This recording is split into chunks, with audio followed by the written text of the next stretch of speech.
What do you say, gang? Let's get this little party started, huh?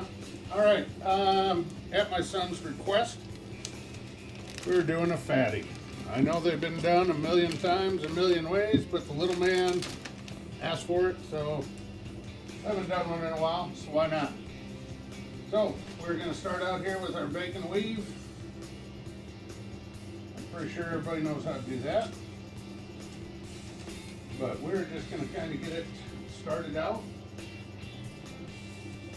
If you saw in the pictures, I am trying both of the Root Boy rubs. Just for the fact that Sal was kind enough to send them to me. And I'm using both because we obviously have ground beef and we have a pork product. So one thing I have already done, guys, is I took 2 pounds of ground beef, added the Root Boy rub in it, took a rolling pin, put it in a gallon Ziploc bag, nice and thin, okay?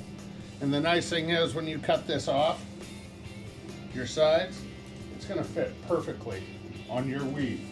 So let me get to work on this weave and we'll bring you back when it's done. All right, there we have it. Our weave is done. Now, like I said, inside the ground beef is the Root Boy rub number 1. Here's where we're gonna add our Root Boy rub number 2. We're gonna see how they go together. Why not, huh? I want to go with a nice layer, not too heavy. Now, like I said, Sal was kind enough to send this to me, so you can use your own seasonings. I'm using Sal's. So, we are going to cut open our bag, get it put on. I'll bring you back when it's time to roll. All right, we got our beef laid on there. Now, Mr. Man requested pepperoni and cheese. So, we have some thin sliced pepperoni we are going to put on top of here. This is the 3-inch round. This is the big pepperoni, which fits on here rather nicely. So, we're going to add this and our cheese, and we're going to get wrapped up. Now, you can use whichever ingredients you want inside. I've made them mushroom and Swiss before, which has been very good.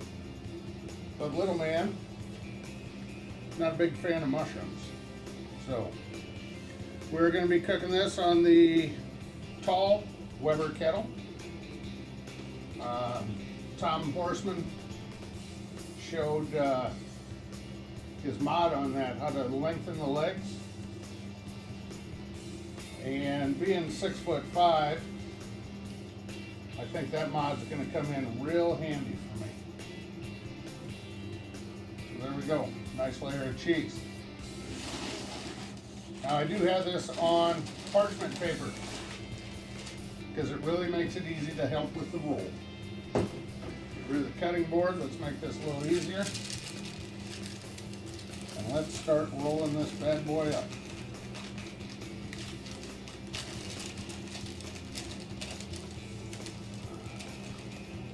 Bacon always wants to stick a little, doggone it.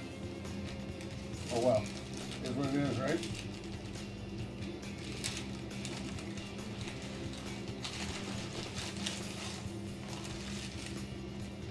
Sure glad that parchment paper isn't noisy, huh?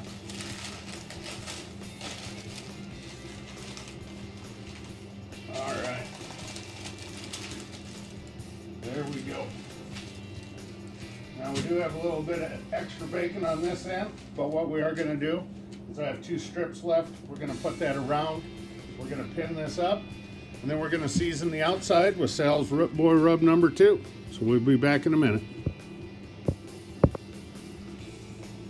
All right, let's get this bad boy seasoned up. I had to use a few toothpicks just to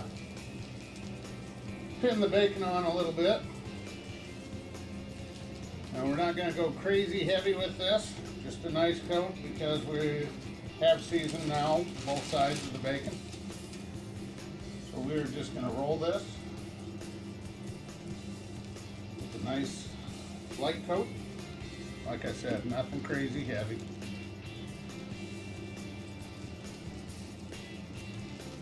Plus, I want to use this for other cuts. I don't want this to be a one-shot wonder, that's for sure. All right, there we go. We're going to transfer this to a wire rack just to make it easier on ourselves.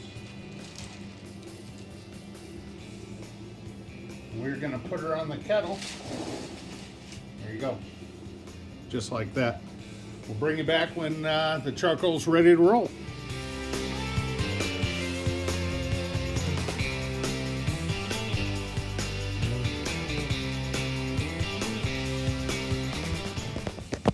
All right, gang, here we are back at the kettle. We're gonna get this put on. Got a load of charcoal, a couple little pieces of mesquite. As you can see, it's cold out here today. So let's get the lid on this bad boy. We're using the grill eye today. Want to be cooking right around 325, hopefully. So we'll bring you back, let you know how long it took. Thanks, gang. All right, we are running right at 322. It's been about an hour and a half. Let's take a look at this bad boy. Oh yeah, starting to look real nice. Drip pan below, and you can probably hear it when I put the kettle back on here, or the lid on the kettle. Yeah, it's hard to see. Maybe you can see it off there. Yeah, you can see it. Getting hit with some freezing rain right now, so that's keeping the kettle tip down actually. But we will bring you back when it's ready to come off. And our fatty is done. I did not take you outside with me this time because if you remember, I told you it was starting to freeze and rain. So sleet out there a little bit. Good old Iowa weather in January. So let's oh yeah, get this bad boy on the cutting board. Get rid of this tray.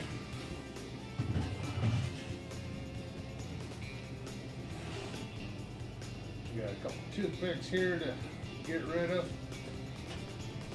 Like I said, the outside temp kind of cooled down the cooking temp a little. So the bacon's probably not as crispy as I like. But we're going to cut her up anyway and find out. Let me grab a plate here.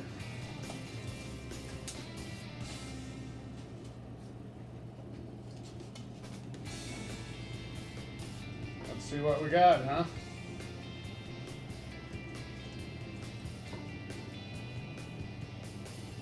Ooh. Nice and steamy in there.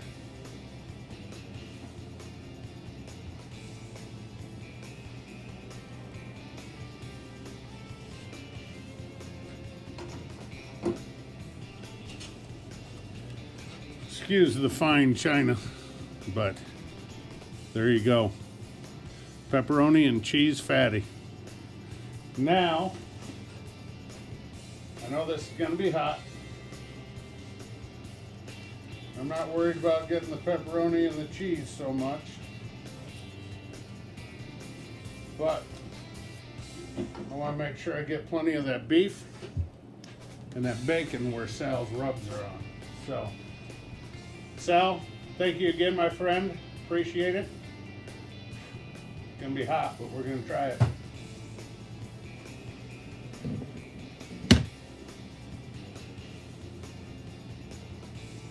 Oh, holy cow.